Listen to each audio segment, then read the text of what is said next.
Hello, my lovely sunshiners. Have I got a juicy topic for you today? And today is about attachment styles at the club and why you might chase people who ghost you. Have you ever done that? Have you had it done to you? Have you done it to somebody else, maybe? You know, but I wanted to talk about that and address this today because I was talking about it with one of my clients about them feeling like they've been ghosted off a friend who they've been friends with a long time, and things just didn't seem right between them, so I thought I would address the topic. So let's get a little juicy today. Ever caught feelings for someone who vanished? Ever chased love that hurt? This one's for you if you've experienced that. We're talking about attachment styles with a twist. Anxious attachment at the party. So you meet somebody, you have an instant spark, an instant connection with them, and then you start obsessing about them. Why haven't they texted me back?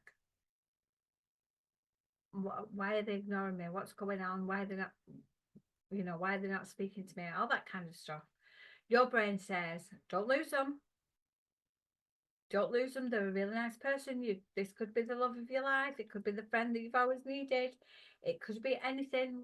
Don't lose them. You make sure you get on. Well, that is anxious attachment in action. It's craving closeness but fearing rejection. So you could be wanting them all on the inside, but on the outside you're repelling them away. And you may be coming across a bit too much like, oh my God, this woman's going to turn out to be a stalker or something. Do you know what I mean? So anxious attachment, that is one of the ways that, you can feel, depending on which way it is. So I suppose if it's happening to you where somebody's getting too attached to you, that can make you feel really uncomfortable. And then if it's the other way around, obviously that makes you feel uncomfortable as well. And then we have things like avoidant attachment, the disappearing act. Ever dated someone who seems perfect until they're ghosted? Avoidantly attaching people fear engulfment. They pull back when things get too real. Not because you did something wrong, but because closeness feels threatening. This can happen to people who've experienced really shitty relationships, or they want to have that closeness with somebody, and then all of a sudden it's no, you know this is not what I want, because if I get too close to them, they're gonna either go off with somebody else, or they're not going to love me as much as I love them, and so you start pushing people away, and this is avoidant attachment. So if you've experienced that, then the way that you can go around that is by journaling it and finding out why you feel that and it'll probably come down to something that something that's happened to you, and it's left a trauma mark somewhere on you. So it's worth investigating and looking back on past relationships to see where that trauma came from and how it can be resolved and put to bed. The next one is the push-pull dance. This is where it gets really messy. So you've got anxious chasers and avoidant runners, and that gives you an emotional whiplash. It feels intense. It feels really passionate. It can even be really addictive, but it's not healthy. It's a trauma reenactment, and it's not true intimacy.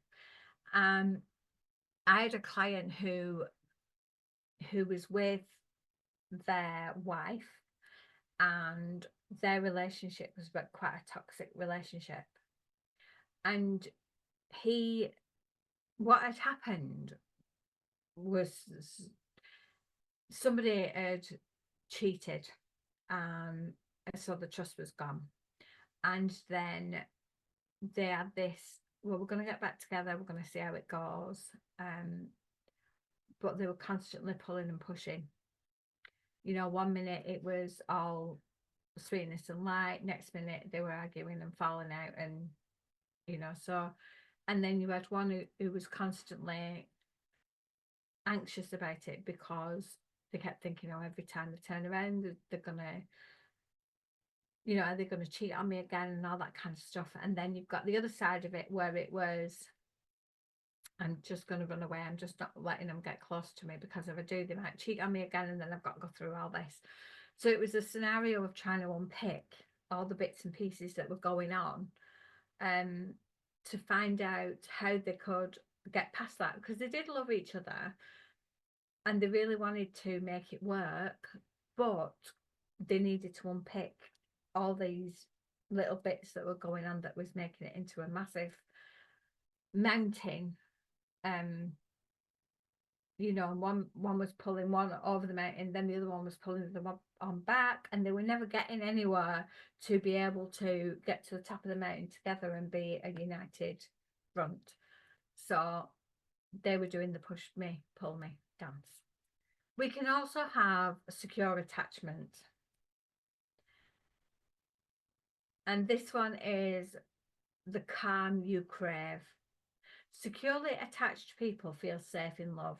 They're constant, they're emotionally available, and they respect boundaries. Is that really boring? No. That's what peace looks like. And peace is the new sexy.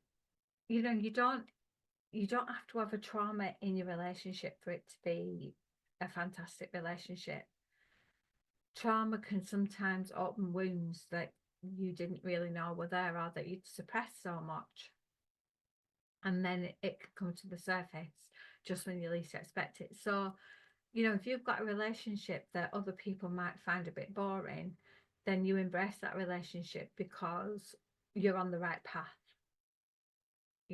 and yeah, you can spice it up with different things, but it's just making sure that you keep that security, but you keep the fun going in it as well.